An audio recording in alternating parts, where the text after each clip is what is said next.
রুদ্র কি করছিস? কিসের মাংস বাবা এটা? কে এনেছে? কে খাবে মাংসটা? পাতার মাংস কে খাবে?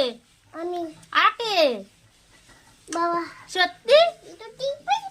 দেখো গাইজ, আমার সোনা বাবা কিভাবে মাংস রান্না করেছে। আমার ছোট্ট 2 বছরের ছোট্ট বাচ্চাটা মাংস রান্না শিখে গেছে রে। অসাধারণ। ও মাংসের টুকটা দেখাও তো বাবা। কে রান্না করেছে?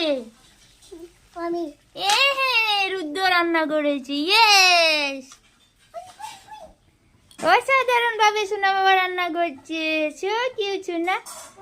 রুদ্রর মায়ের পায়ে ব্যথা, তাই রুদ্র আজকে রান্না করে ওর বাবাকে খাওয়াচ্ছি। থ্যাংক ইউ সোনা। এই যে মাংসের পিস দেখাচ্ছে সোনা বাবা, মাংসের পিস দেখাচ্ছে। পড়ে যাবে বাবা, মাংস পড়ে যাবে।